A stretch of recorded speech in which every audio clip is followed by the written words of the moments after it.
kakain nila, yun yung i-absorb nila. From edible, kaya namin gumawa ng poisonous. Edible tignan, edible siya na mushroom, kaya namin gawing poisonous. Kasi doon sa substrate niya, ilalagay na namin yung mga ingredients na pang poison. Kaya po yun. Kaya dito, wala silang kaalam-alam na edible siya, magiging poisonous. Depende po yun sa ingredients na ilalagay mo.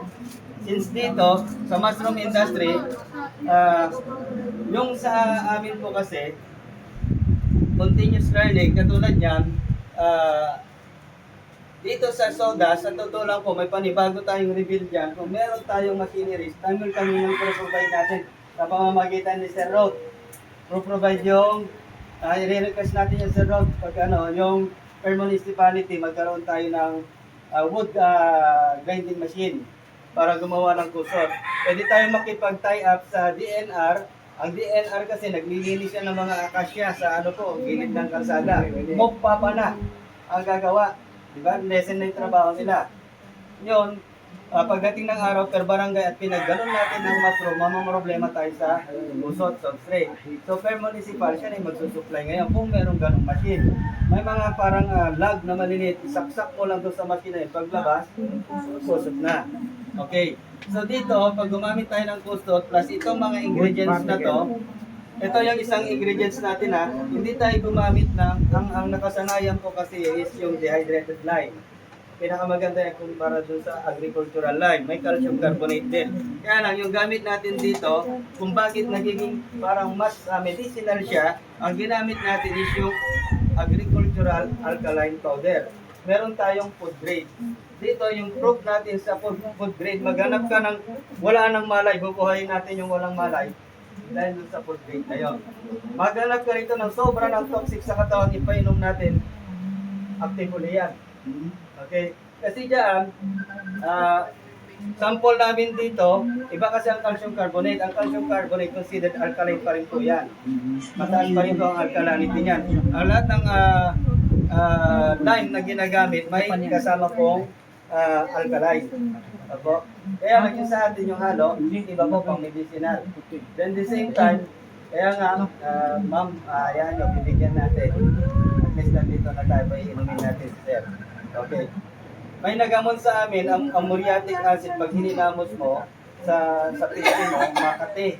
Na pag pinatagal mo, masusunog. Okay. Kaya rin gawin yan ng ibang ordinaryong lime. Kaya. Pero kung paghaluin mo na, pati yung, pero hindi ganun kabilis. Sa atin, 5 seconds lang, tanggal niya na po yung acidity na, neutralize niya na. How much more yung acid? Ito po yung ginawa ko ng parang kasi ang Iloilo, wala talaga silang ibang usot no other than mahogany. Kaya ito po yung binigay natin, nakapagpasok sila. Kasi doon pa lang sa kaya sabi ko kung may muriatic acid dito, ihilamos natin after 5 seconds Lalagyan lang natin ng bagay na yun. Kung mataas ang acidity ng katawan mo, a matter of seconds lang po, papatayin natin yung acidity ng katawan mo. Doon sa food grade. Lahat po tayo may toxic. Kayang patayin po niya.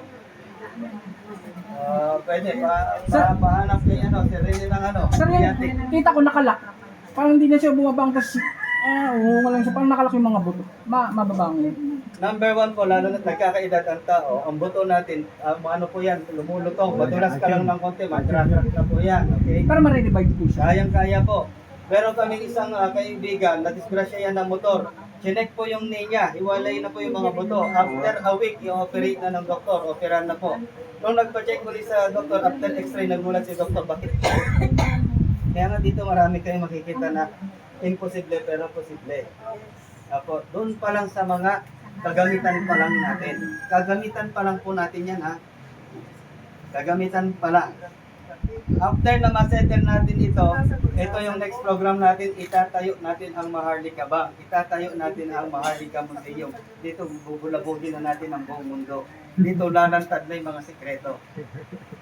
Dito lalantad yung pinagkakaguluhan ng buong mundo. Pero at least, dito pa lang, naka-form na tayo. Sa food security pa lang, mayayaman na ang mga miyembro natin. So sisiguraduhin natin na yung kanilang mga napaghirapan, ilalagay natin sa tamang bangko. Kasi itong bangko na karamihan dito, masisirang kristal. Pero hindi na muna natin bumuksan yan mga bangko.